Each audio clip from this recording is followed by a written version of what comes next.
Hello everyone, কী অবস্থা সবার? তো আমি সৌদি আরব থেকে আজকে গ্রিসে চলে যাব। সো সেখানে গিয়ে কি হয়েছে না হয়েছে সব কিছু শেয়ার করব। তো এখন আমি সৌদি আরব জেদ্দা থেকে আবুধাবি এয়ারপোর্টে চলে আসছি। সেখানে কিছুক্ষণ ট্রানজিট ছিল। তো আমার ট্রানজিট শেষে আমি আমার বিমান চেঞ্জ করে অন্য বিমানে উঠে গেছি। তো এটা হচ্ছে গিয়ে আমার বিমান। তো রাতের বেলা বিমানের যখন আমি বিমানে ছিলাম তখন দেখতেই পাচ্ছেন অনেক ঝড় হয়েছিল, মানে অনেক বৃষ্টির মতো অবস্থা। সো যে হোক, আল্লাহর রহমতে সব বিপদ কেটে গেছে। তো এখন আমি চলে আসছি অ্যাথেন্সের আকাশ সীমাতে ইনশাল্লাহ। সো এখন আমি একটু পরে নেমে যাব। দেখতেই পাচ্ছেন উপর থেকে অনেক পাহাড়, অনেক ঘর বাড়ি, অনেক কিছু দেখা যাচ্ছে। So let's go.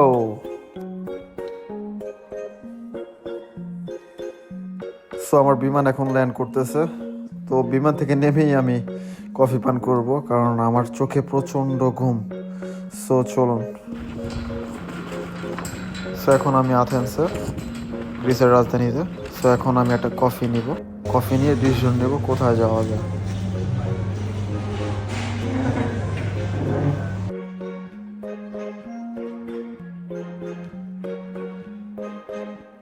So coffee পান করতে করতে আমি ডিসিশন নিলাম আমি পার্থেননে যাব। এটাকে গ্রিক ভাষায় বলে হচ্ছে গিয়ে অ্যাক্রোপলিস।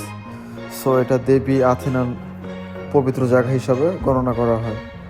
সো পৌরাণিক কাহিনী অনুযায়ী সমুদ্র দেবতা পসাইডন এবং জ্ঞানের রানী আথেনা উভয়ই আথেন্স শহরে অভিভাবকত্ব পেতে চেয়েছিল।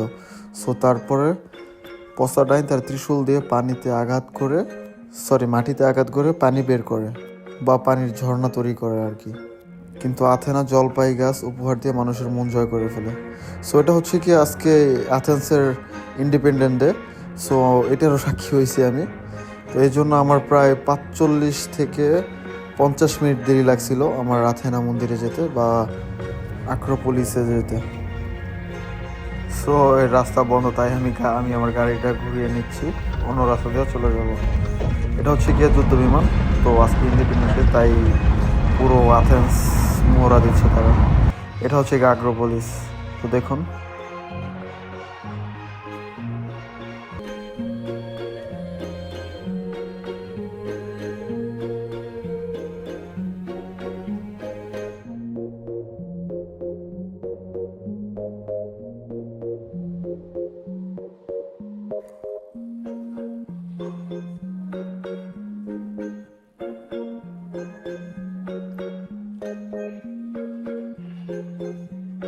তো গুড বাই এভরিওয়ান, দেখা হবে অন্য কোনো ব্লগে।